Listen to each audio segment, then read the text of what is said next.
Bien, muy buenas tardes a todos.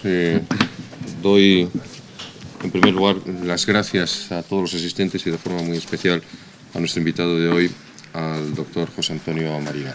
Pero gracias en nombre de la Fundación Ciudadanía y Valores y gracias en nombre de la Universidad Internacional de La Rioja.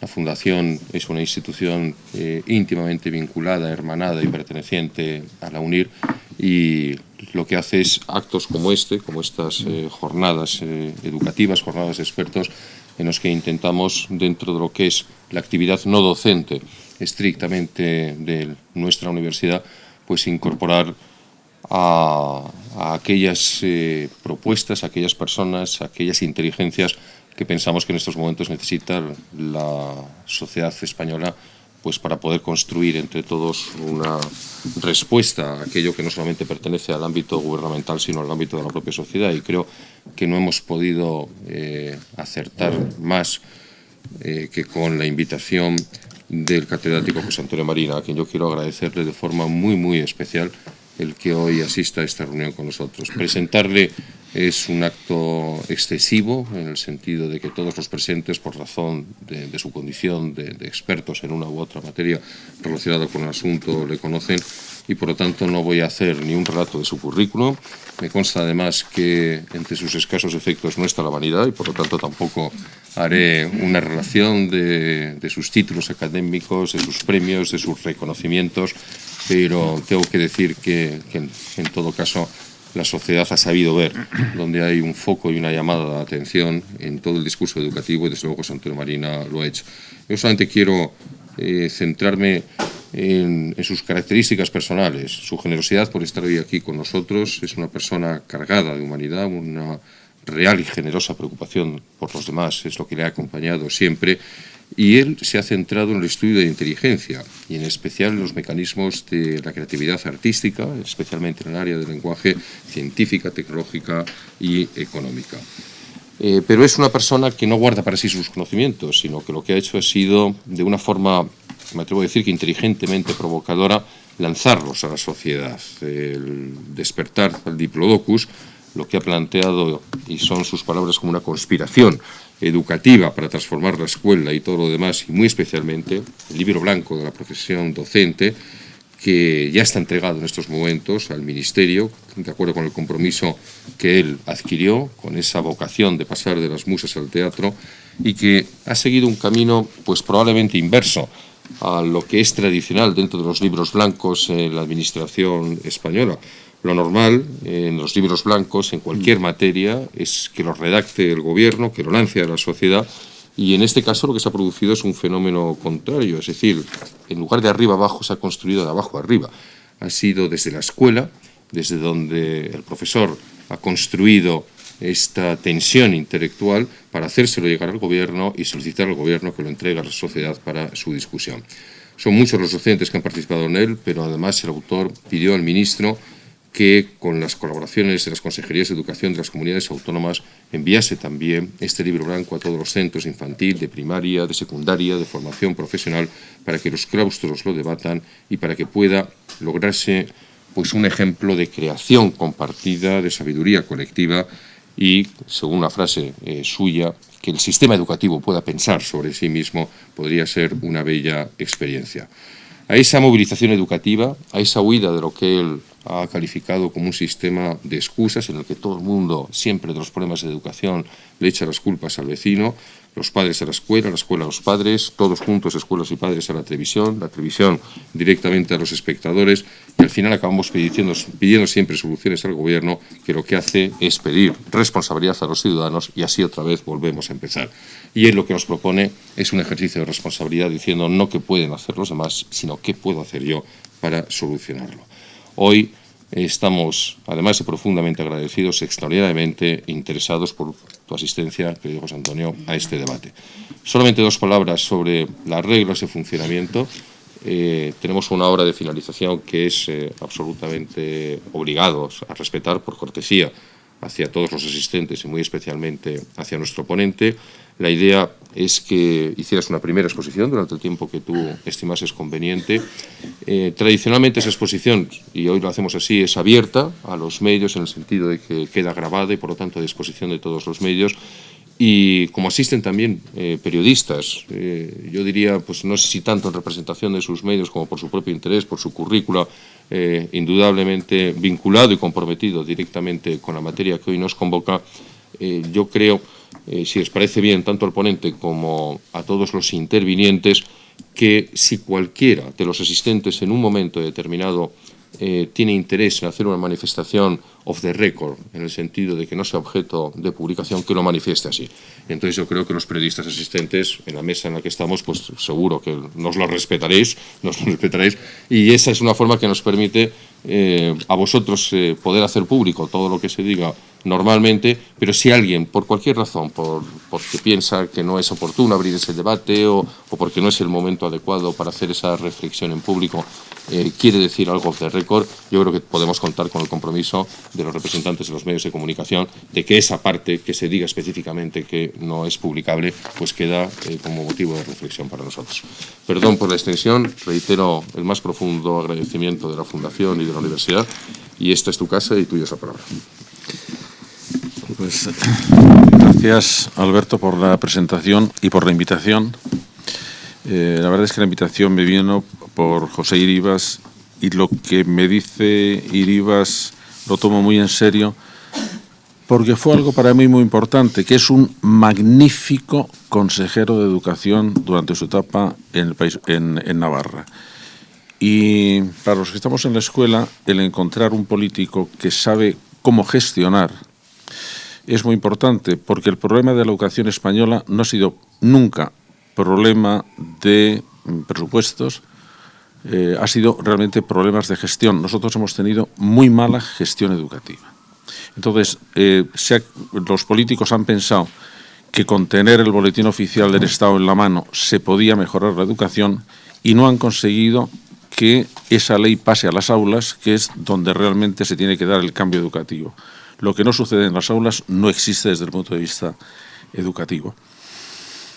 Para mí venir aquí tiene una dificultad. Todos los que estamos aquí tenemos muchas cosas que hacer y muchas cosas muy interesantes. Entonces lo que hay que justificar es que el rato que estemos aquí valga para algo. ¿Y para qué puede valer? Bueno, a mí lo que me gustaría, en primer lugar, deciros es que mi idea de la educación es una idea, creo que sensatamente optimista.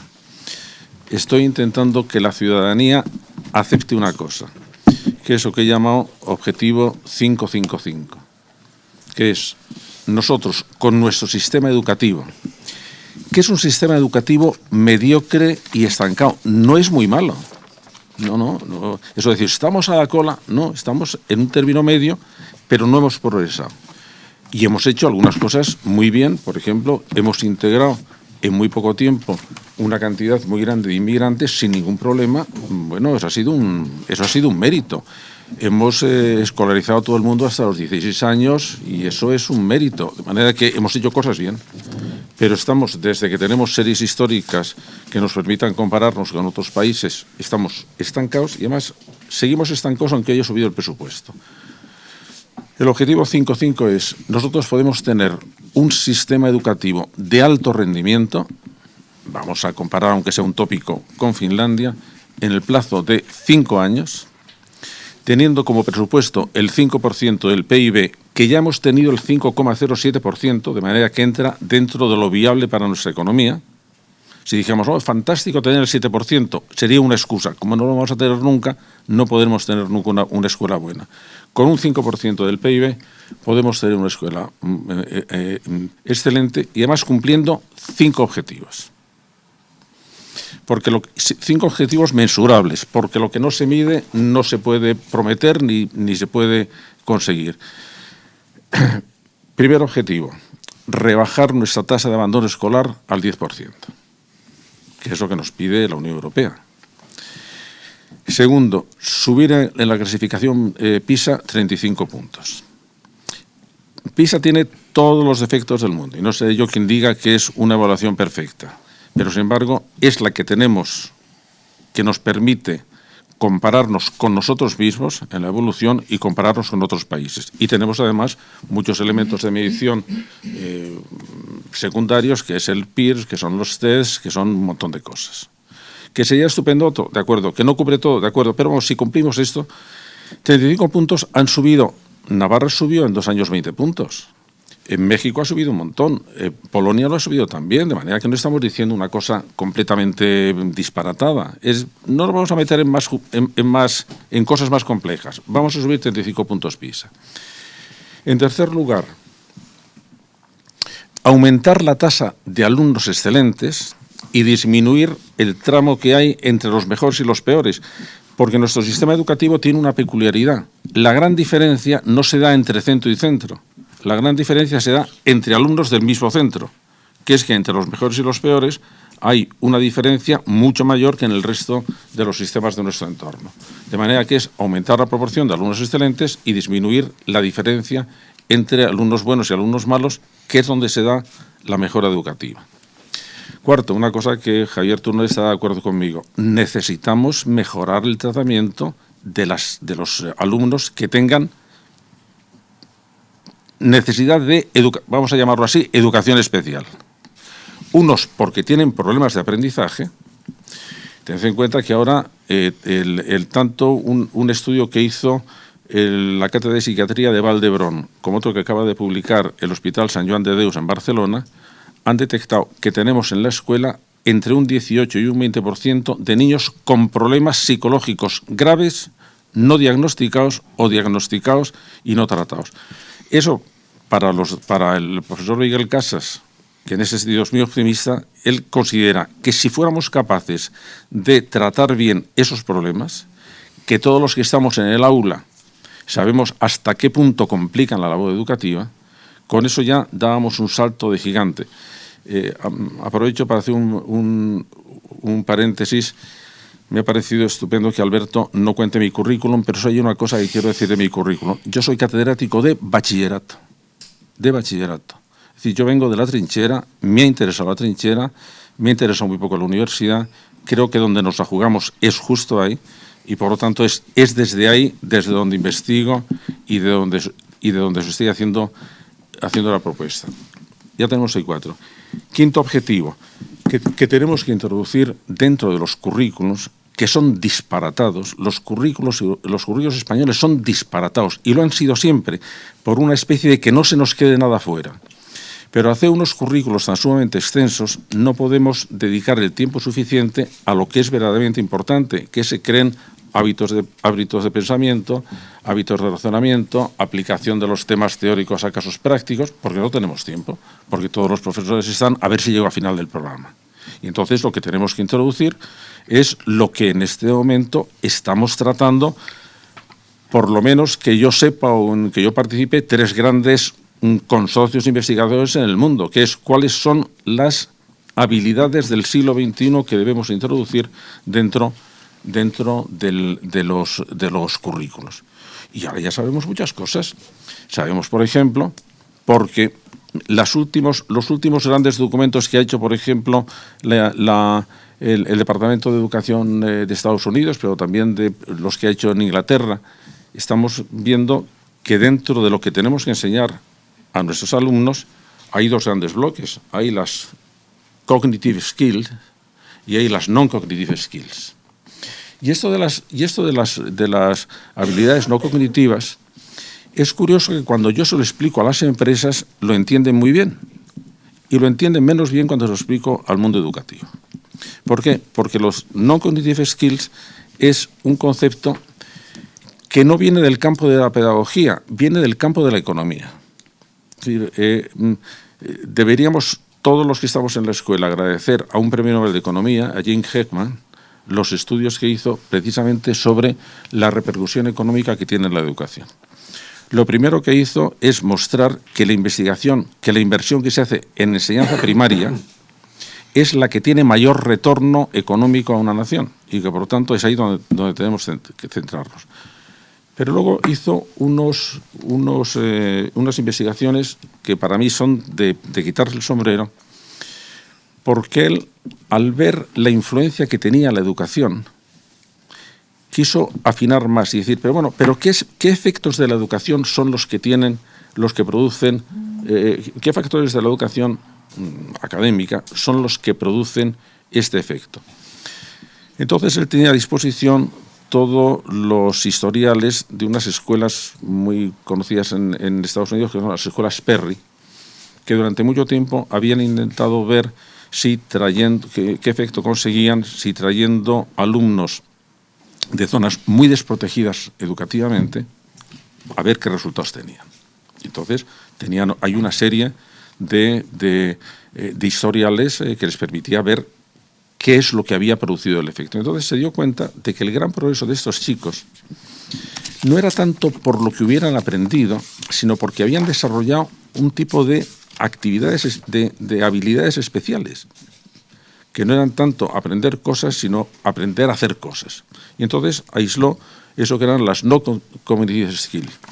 Por ejemplo, la siguiente. Y entonces, como es una historia que a mí me gusta, me divierte mucho contar, os la cuento.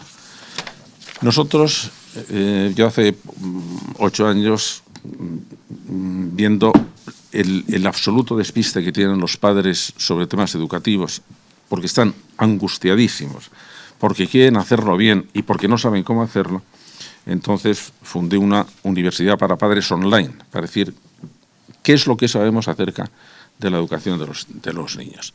Entonces, a los niños, a los 5 años, les sometemos a un test que tiene un nombre curioso, que es el test de las chuches. El test de las chuches es que, a un niño, están grabados en YouTube, es tan sumamente divertido que os recomiendo que lo veáis. Entonces se le da a un niño, o a una clase entera, un pastel. Y se le dice, mira, este pastel es tuyo, de manera que si quieres te lo comes. Pero, si no te lo comes en el ratito que voy a estar fuera, cuando vuelvas te lo vas a poder comer y además te doy un premio.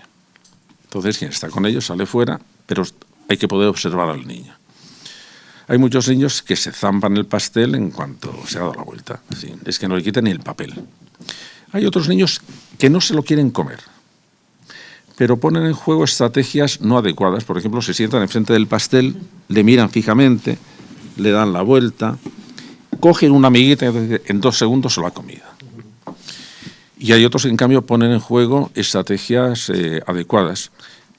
La más frecuente, que es muy eficaz, es que se tapan los ojos. Se tapan los ojos y dicen, bueno, ¿por qué? Porque saben que si lo miran se lo comen. Otros empiezan a dar vueltas como locos alrededor de la habitación. Bueno, el asunto, lo que han sabido es que si se distraen, no se lo comen. Bueno, esto es, digamos, la parte anecdótica. El test se llama técnicamente test de aplazamiento de la recompensa. Tanto Walter Mischel, con el equipo que tiene en Estados Unidos, como un equipo en Nueva Zelanda, han seguido a estos niños durante 30 años. Y lo que han comprobado es que el resultado de este test tan sumamente elemental predice mejor toda la evolución académica y de integración social de estos niños que los test estándar de inteligencia. Es decir, aquí, esto es una no cognitive skill. La capacidad de aplazar la recompensa forma parte de las cosas que son absolutamente esenciales para el éxito educativo. Entonces, lo que decía Heckman es, bueno, que tenemos que estudiar, que tenemos que fomentar estas cosas. ¿Por qué? Porque un niño puede saber muchas cosas y si no sabe qué hacer con ellas, no nos ha servido para nada. Con eso estamos en el tema de la charla de hoy, que es generar talento. Vamos a ver, generar talento. Talento es una palabra que se maneja muchísimo en temas de management. De manera que en el año 92 McKinsey lanzó una cosa que se llamaba "Ha comenzado la guerra por el talento". Y a partir de ese momento, lo de la guerra por el talento era una cosa que en el mundo empresarial está a la orden del día. La importancia para una empresa es conseguir talento y retener el talento. Entonces ya The Economist hace 4 o 5 años decía, qué cosa más rara que en el mundo de las empresas se está continuamente manejando el concepto de talento y nadie se ha preocupado de definir a qué se están refiriendo. Sobre todo porque talento tiene unas connotaciones, por ejemplo, que el talento es algo innato, cosa que en este momento, por eso me ha interesado mucho que venga Javier, en este momento sabemos que es mucho más discutible de lo que creíamos el poder distinguir entre lo que son competencias innatas y competencias desarrolladas durante la educación.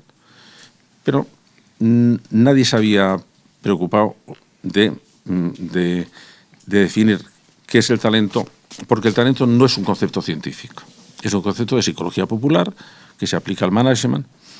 Sin embargo, yo creo que debemos utilizar esta palabra o una palabra similar. ¿Por qué razón? Porque hablar solo de inteligencia nos deja una parte muy importante de las posibilidades educativas fuera. Os cuento un ejemplo. Un alumno mío de primero de bachillerato, que tiene de cociente intelectual 150. Es decir, es muy inteligente y además es muy estudioso, muy buen alumno. Pero en ese curso llega a la conclusión, posiblemente acertada, de que él es más inteligente que sus compañeros y más inteligente que sus profesores. Llega a la conclusión que en el instituto les estamos enseñando cosas absolutamente inútiles, que lo interesante está en la calle, le gusta mandar, le gusta manejar dinero y se hace jefe de una banda de chicos del barrio, más torpes que él, les va metiendo en negocio un poco oscuros. Al año siguiente no va al instituto. Cuando yo hablo con él me dice, no, es que no me vale para nada el instituto. Resumiendo, este chico tiene 25 años y está en la cárcel por tráfico de drogas. Y una pregunta que os hago. ¿Este chico es inteligente o es estúpido?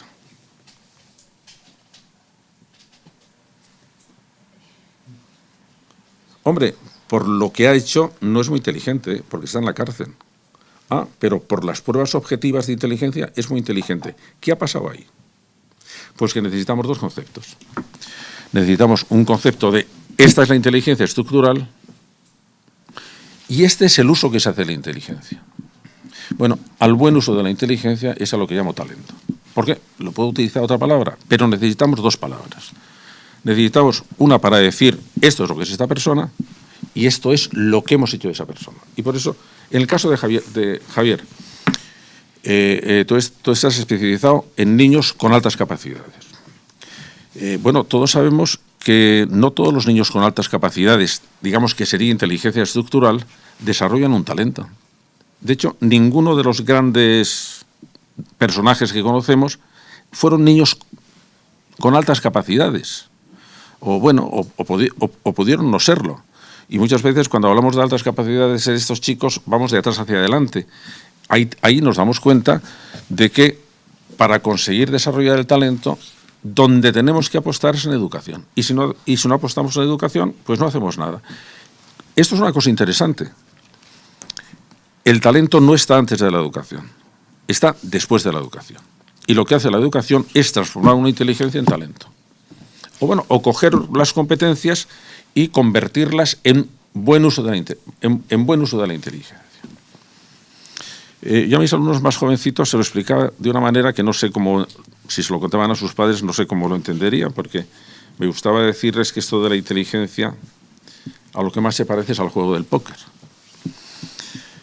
Porque tanto en el póker como en la vida se nos reparten unas cartas que no podemos elegir.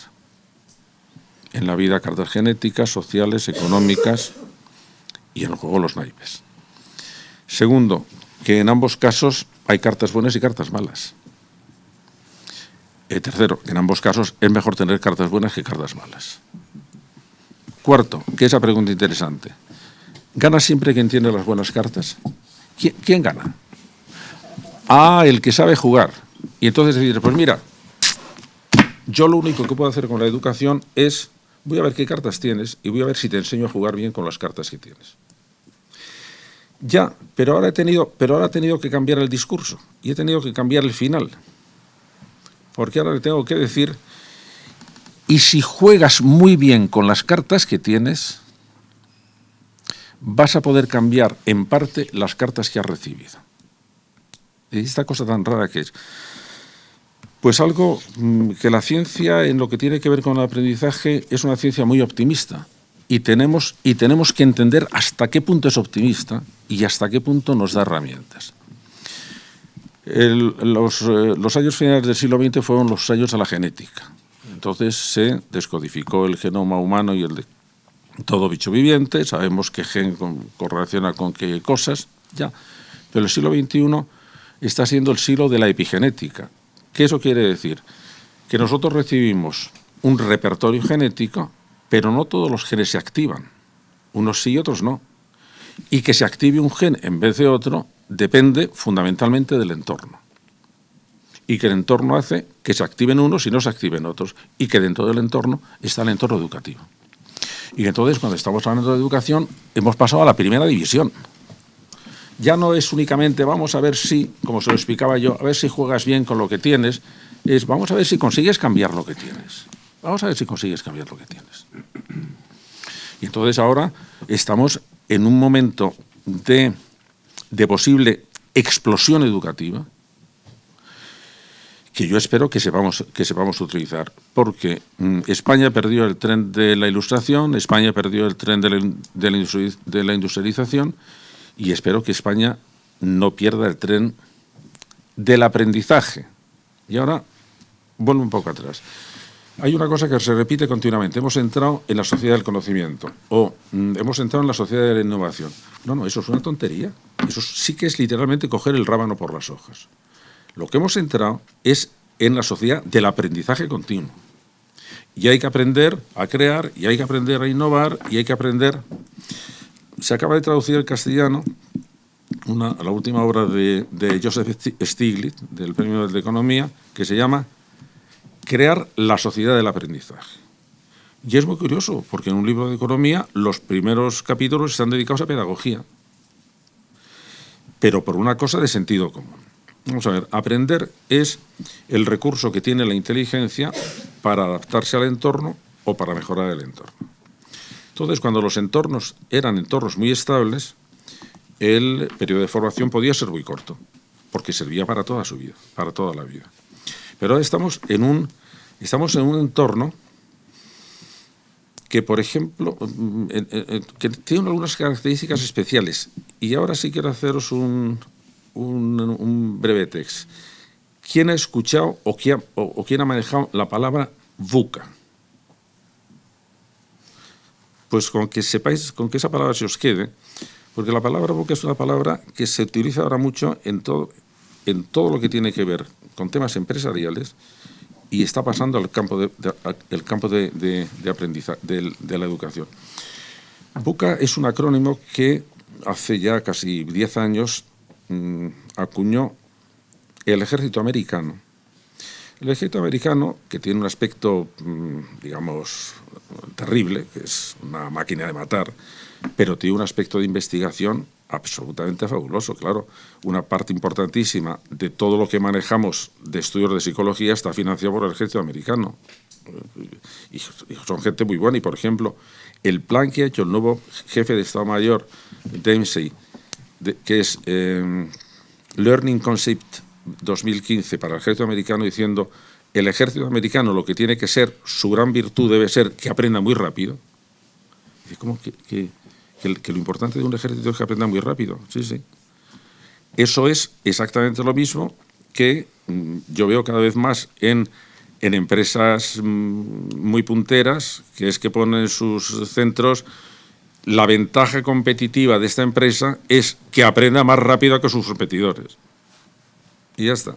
De manera que lo que hemos entrado es en la sociedad del aprendizaje. Entonces, la sociedad del aprendizaje tiene que hacerse en todos los niveles. Tiene que hacerse en la escuela, tiene que hacerse en las empresas y tiene que hacerse en las universidades. ¿Lo estamos haciendo?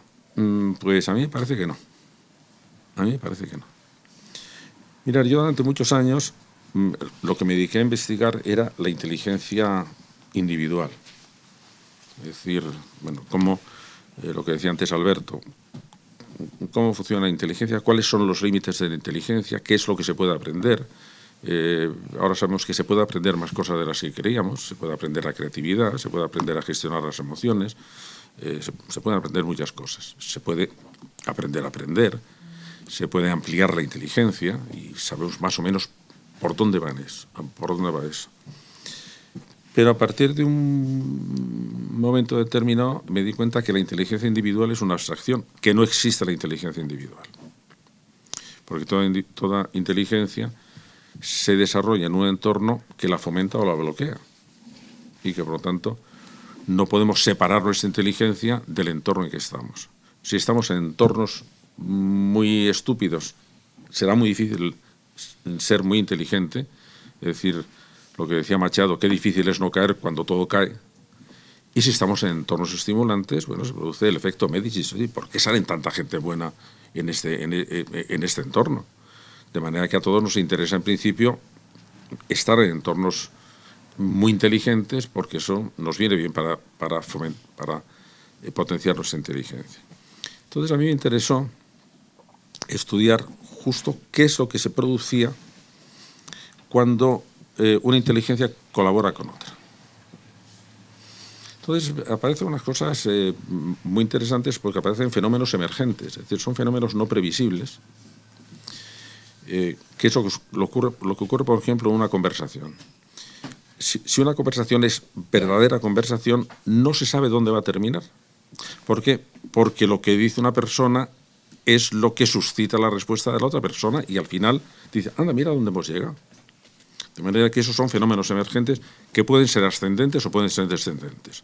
Es decir, de una buena conversación podemos salir diciendo, qué bien está esto, o podemos salir diciendo, pero qué miserable es el mundo y nosotros incluido en ello. De manera que hay este tipo de dinámicas.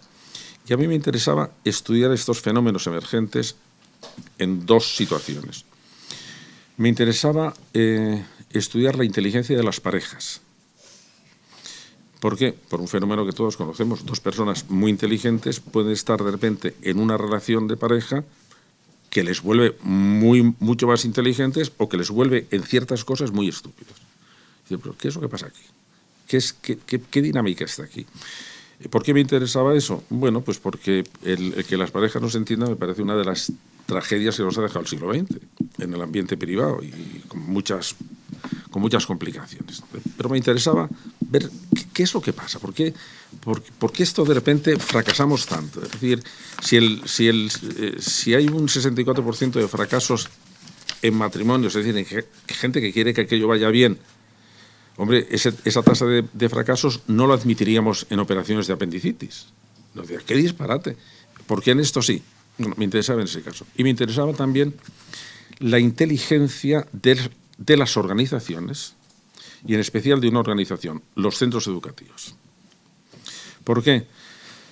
Bueno, una organización inteligente es aquella en que un grupo de personas que tal vez no sean extraordinarios, por el hecho de estar trabajando de una manera determinada, pueden producir resultados extraordinarios. Y ese plus depende de la inteligencia de la organización. Entonces a mí me interesaba, oye, ¿y esto cómo se puede hacer? ¿Y por qué? Bueno, porque los centros educativos, seguro que todo el mundo que está en un centro educativo es muy inteligente, pero todos sabemos que hay centros educativos muy estúpidos. Muy estúpidos, pues muchas razones que si queréis después las hablamos. Y hay muchas universidades muy torpes, y hay muchos centros de secundaria muy torpes, y hay muchas... Entonces, estas investigaciones sí es verdad que interesaban mucho a las parejas, pero no interesaban nada al sistema educativo. Pero sí interesaban a las empresas. Es decir, mientras que las empresas están gastando muchísimo dinero en investigar cómo se pueden convertir en empresas que aprenden o en empresas inteligentes, yo no he visto a ninguna universidad que haya hecho ningún plan para convertirse en organización inteligente. Y a mí eso me preocupa. Y además me encantaría, ya que estamos en una universidad, tratar ese tema. ¿Por qué hay tan poco interés en las organizaciones universitarias y en las organizaciones de secundaria igual, para decir cuáles son las características que debería tener en este momento una universidad que como universidad suponiendo que tenga que existir el concepto de universidad. En una encuesta que se hizo en la Complutense hace ya por lo menos 15 años, los profesores de la universidad decían el concepto de universidad es un concepto del siglo XIX que no se tiene que mantener. De manera que hay que empezar por ahí, por decir, ¿es un concepto válido? ¿Hay realmente algún concepto que responda al concepto de universidad? ¿O es un mero agregado de escuelas y de facultades que cada una tiene su proyecto? Más aún, ¿es algo más que un conglomerado de departamentos? ¿Tiene un proyecto desde el punto de vista educativo y social claro?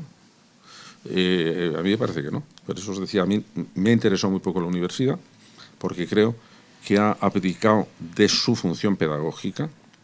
Se le ha metido en la cabeza de que lo único importante para una universidad es investigar, y eso es un disparate.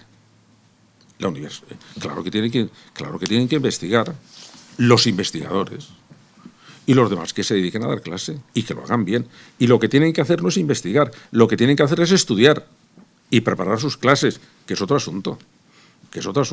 Yo no hubiera querido tener de profesor a Einstein. ¿Por qué? Porque posiblemente lo hubiera hecho muy mal, porque estaba a lo suyo y no creo que se preocupara mucho de los alumnos. Entonces, creo que tenemos que ir a universidades de excelencia docente y otras universidades de excelencia investigadora. Y cada una tiene que tener su organización. Y siempre que digo esto, desde la universidad me dicen, no, es absolutamente indispensable que un buen catedrático investigue, y nadie me ha sabido dar ninguna razón. Mira, tengo dos testigos a mi favor. Ortega, que decía, no, son dos cosas distintas, y Marañón, que decía, no, son dos cosas distintas. Una persona puede ser un muy buen profesor y no investigar. Eso quiere decir que estamos en un momento en que todo el tema educativo está en un momento crítico, que en España yo creo que está en un tema doblemente crítico, y que ahora debemos ver esto, cómo lo hacemos aplicando lo que sabemos muchísimas cosas. Concretamente, en este momento sabemos, y si queréis ya empezamos a hablar sobre el asunto, cómo se puede desarrollar el talento de las personas y cómo se puede desarrollar el talento de las organizaciones. Entonces tenemos protocolos para hacerlo. Es que no tenemos que inventar gran cosa, es que tenemos que aprovechar las posibilidades que la ciencia nos da. Es decir, afortunadamente la neurología es la única ciencia optimista que hay, yo creo, porque cada descubrimiento que hace lo que nos dice es que somos capaces de hacer más cosas de las que creíamos. Creíamos que la plasticidad cerebral terminaba en la primera infancia, digamos la buena. Ahora, afortunadamente para mí, que soy profesor de adolescentes, pues uno de los descubrimientos más chocantes de los últimos 15 años es que la neurología nos dice que efectivamente hay un periodo privilegiado de aprendizaje, que es la primera infancia, 0,3, yo creo que 0,7, hasta los 7 años, que después el ritmo de aprendizaje se va suavizando, pero que hay una segunda edad de oro del aprendizaje que es de 13 a 18.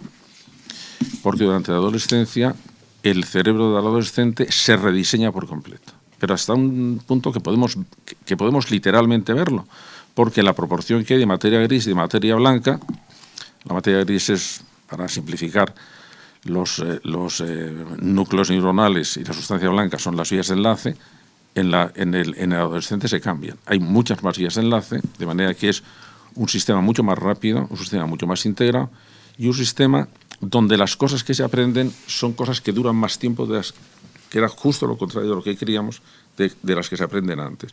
De manera que tenemos una segunda gran ventana de aprendizaje de 13 a 18 años que no la estábamos aprovechando porque creíamos que todo lo que le pasa a un adolescente era culpa de las hormonas, y las pobres hormonas se han llevado la culpa de todo. De todo. Vamos, era un mercado. No, sabemos que parte de las hormonas, pero parte es que los adolescentes habían aprendido a conducir un ciclomotor que era su cerebro infantil, y de repente se encuentran al volante de un Ferrari, y eso tiene una ventaja. Es fantástico tener un coche tan potente, y tiene un inconveniente. Como no aprendas a conducirlo, te la pegas en cuanto arrancas. Nosotros estamos en este momento haciendo un curso para adolescentes que tiene mucho éxito, que se titula de manera siguiente: manual para sacar el carné de conducir de tu cerebro.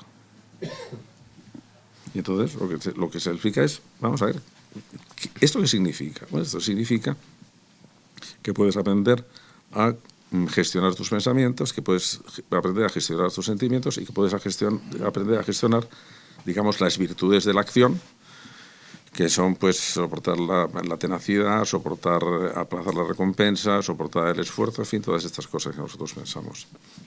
Yo creo que tenemos una estupenda oportunidad. Yo creo que además sabemos cómo hacerlo. Comencé diciendo que nosotros podemos tener un sistema educativo de alto rendimiento en 5 años. ¿Estoy esperanzado? Pues creo que no. Creo que no lo vamos a hacer. No, creo que no lo vamos a hacer. ¿Por culpa de los políticos? Bueno, en parte por culpa de los políticos, pero también por culpa de la ciudadanía. ¿Qué haría que nosotros, con todas estas cosas que os he dicho, qué haría que mejorara el sistema en 5 años? Que durante 6 meses en las encuestas del CIS apareciera como primera preocupación de los españoles la educación. No aparece nunca, en ningún puesto, nada, no aparece nunca. Y entonces eso se supone que todo el mundo está muy contento con la educación y que no es un problema de educación. Y entonces hay que justificar, entre comillas, a los políticos, decir, pues mira, oyen la voz del pueblo y la voz del pueblo dice que la educación de Iber es estupenda. ¿Por qué? Porque no está en el ranking de las preocupaciones. Si consiguiéramos que apareciera 6 veces en el primer puesto, entonces la gente, entonces cogerían el mensaje. Pero nos acordamos, la educación no preocupa a nadie, nada más que a los padres con chicos en edad educativa, y se acabó. No preocupa a nadie. No nos hemos creído que nuestro nivel de vida va a depender de la educación. No lo creemos.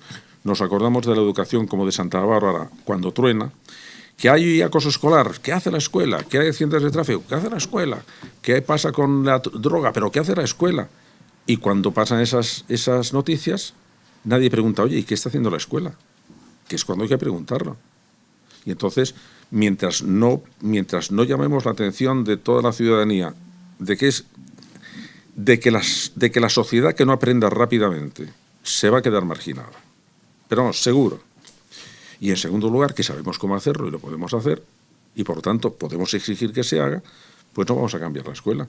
De manera que el mensaje de esto es a ver si conseguimos convencer a la gente de las dos cosas, de que necesitamos mejorar la escuela y de que podemos hacerlo en un plazo de 5 años.